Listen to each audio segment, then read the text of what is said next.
And so, it begins. Dark were the skies and chill was the wind as the land was covered in a veil of malice. Across the hill did ride a dread army of the night, cloaked in mist and fog, prepared to rain down death and destruction upon the land. And the people did crowd for a savior, a noble soul to save them from their impending demise. Just as it seemed all was lost, in strode a mighty hero, clad in shivering metal from head to toe. Wielding a terrible broadsword, he did cleave his foes in two, smashing their ranks asunder with righteous fury. And when the day was done and the enemy strode across the fields in pieces, the people did turn to the warrior and say, "We shall name this day in your honor. Speak unto us your wisdom." The warrior said one word that day: epic.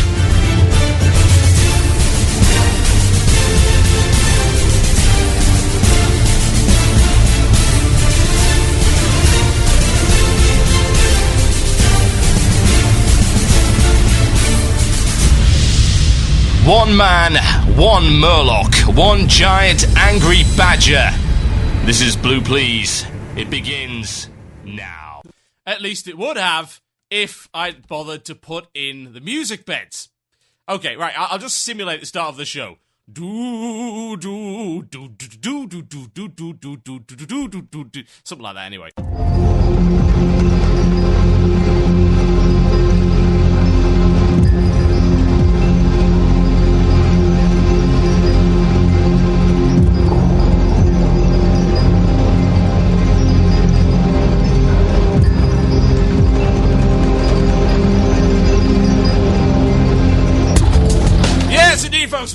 Welcome to Blue Please on WoW Radio with myself, Total Biscuit. Oh, God, the silliness. You would not believe the day I've had. It's great. It opened up 3 minutes into the day. I get a call saying, "Why have you been sending letters to my dead husband?" It's brilliant. It set the tone for the rest of the day. Seriously. Came home, Sam crashed, database broken, didn't want to work, reinstalled it. Oh yeah, forgot to put the music beds in. Forgot to properly name them. Awesome. Oh, this is going to be a great show. Pretty much all done entirely by the seat of my pants. It's going to be fantastic. What have I got coming up for you in the show today? Well, yes, an announcement of a special project. Oh, yeah. Special projects involving me always end up so well. Yes, we'll find out about that in just a moment. Also, are achievements an acceptable way to hard mode raid? We shall talk about it a little bit later on in the show. And is WoW becoming too violent, too dark, too evil, and too non-child friendly? Well, generally speaking, I'd say no, make it 3 times as dark, and maybe we won't have those idiot paladins all the time. And of course, the one and only, the feature that everyone loves, nobody hates, and pretty much is nothing more than time filler, it's the illusion of choice! Gotta get it in there before everything breaks and shatters and I get splinters and it's horrible. Yeah, so, I've been having a great week, absolutely. I've had a stellar week. You would not imagine how stupid a week I have had. But it's fine. I'm not going to worry about it. It's all over now. I get to do some Blue Please. Going to have a nice weekend. Going to chill out. Right, well, here's what's been going on. See, you know we've been doing Pug for the last few weeks. Well, you probably don't know we've been doing Pug for the last few weeks. But like, oh, when's Pug coming back? It was only 4 episodes. Like, actually there wasn't. There's like 8 episodes. But our producer has disappeared. He's gone AWOL. Paris is the guy who usually does our production for Pug. Does a really good job. He's literally vanished. We have no idea where he is. And actually, we're kind of worried that something might have happened to him. So if you do know Paris in real life, or you've got any contact for him whatsoever, then by all means, let him know that we'd quite like to know whether or not he's fallen off a bridge. And I say that actually in the most sincerity, because knowing my luck, that's exactly what's happened. But no, that means I've got a lot of work to do in putting all the other archives of Pug back together. It will happen, but I'm now working a new job, which is pretty cool, I must say. I'm a big fan of my new job. I do get to stick online a lot of the time during the day, and it's a very good pay scale. It's really helping the family kind of, have a roof over their head and eat and all those other cool, important things. So yeah, pretty happy about that. Very happy, actually. What happened was I went into the work, and I was on this temporary assignment for 4 days. I was in there for 3 hours, and they're like, do you want a permanent job with a higher pay scale? It's like, yes, I absolutely want a permanent job with a higher pay scale. In fact, that's pretty much what I was shooting for all the time. So it's like, great, when can you start? Now, okay. It was wonderful. That was a really good day, so I'm pretty happy about it. And I'm getting a brand new mobile phone tomorrow, which sadly is actually not the Samsung Epix. Yes, I'm not kidding. There is actually a phone called the Samsung Epix, and I would give my right arm for it. Yes, I did just say Epic. I need to add a x to the end of it. What kind of sound is that? I never did realise. Now, okay. So yeah, right, that's Pug out of the way. Pug's gonna happen. Pug will be on tomorrow, I hope. Assuming the guests show up, it'll be awesome. And Pug, all of the other archives for Pug will be made available, hopefully, over the next few days. So yeah, Pug is still going strong. Stronger than ever, I might say. Some of the latest shows have been excellent. Had such personalities as Baron Sousden, and we've had Moo Money from Machinima.com. It's been awesome. Speaking of Machinima.com, I'm not kidding here. This is actually serious.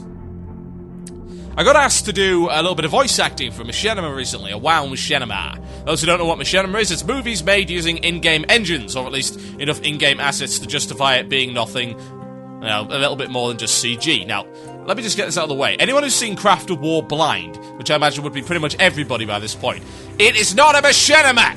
It isn't! It's not a Machinima, it's a CG! It doesn't use the game. It doesn't even use the animations from the game. He custom-made everything in 3D Studio Max. Not a Machinima. It's like saying WALL-E's a Machinima. It's not. WALL-E is not a Machinima. If you made a fan video of WALL-E using the PlayStation 2 game WALL-E, then yes, that would be a Machinima. But the actual movie, not a Machinima.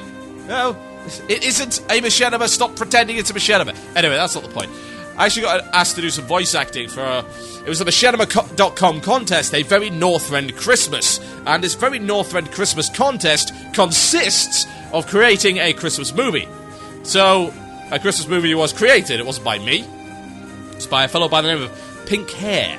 Yes, Pink Hair. One would assume that he has some kind of pink hair. I'm not entirely sure whether or not that's true. Maybe he doesn't. Maybe it was just some kind of deception, as it were. A lie to confuse us all. It could have happened. It could have happened. I'm not saying it couldn't have happened. Now, I did some voice acting for this thing, and he said, well, can you do this voice? I'm like, yeah, sure. So I do the script, I do the things like, can you do these voices? And like, right, you do realise there's 10 characters here, right? It's like, yeah, all of my other voice actors either have really bad microphones or have gone AWOL. Like, oh, great, wonderful.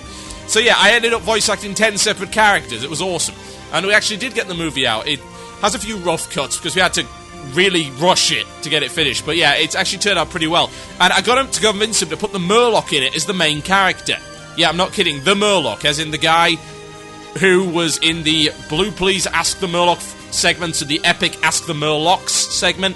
Yes, that Murloc. He's actually in it. So if you want to go check that movie out, it's about a music break in length. That's pretty handy. So what I'm going to say is, you go to tinyurl.com/treesthings, right? Trees Things. I'm sure Cooked Auto will put it in the IRC channel if you're not already there. IRC.mmoirc.com, # WOW Radio, or click the chat button on the top of the screen on wcradio.com. Trees Things. tinyurl.com/treesthings. It's about 5.5 minutes long, which is going to be roughly about the length of the music break that I'm going to put on after this particular section of Talkie. Yes, so you will get to go watch it if you haven't seen it already. Go watch it, go rate it, go review it. I think it's a brilliant piece of work by Pink Hair, and it's awesome to actually see, Murloc voice in Machinima. And yes, I am trying at the moment to convince him to do an Ask the Murlocs Machinima series. It might happen. I ain't promising anything. I'm just saying, if you want to pressure him, by all means. I'm sure he'll be absolutely happy to hear from you. Now, also, I have created a brand new raiding drink. Yes, a brand new raiding drink. When I was in the US, I actually started drinking quite a lot of iced coffee. I never really used to drink coffee before that, not at all. And I started drinking iced coffee, and I found that I liked it. This is something weird about me. I don't drink hot drinks, ever. At all. I haven't drunk a hot drink since I was about 3 years old. I'm not kidding. I just can't stand them. I don't like hot drinks at all. I only drink cold drinks, even in the coldest of weather, and it has been really cold over here. Minus 11 Celsius. No kidding. Minus 11 Celsius. Crazy. Absolutely insane. But yeah. So, I invented a brand new drink. This drink is designed for the optimal raiding performance. This drink is the ultimate in epic, yes I did just say epic drinks. It is a beverage of artifact proportions. Oh yes. And I call it Jaffamageddon. Yes. It needs a more appropriate kind of tagline. So, let's give it a shot. See how this works out. Jaffamageddon! Oh yeah, Jaffamageddon. Here's what you do, right? Go to your local convenience or supermarket store thing. Go and find yourself packets of mocha. Mocha coffee. The instant stuff.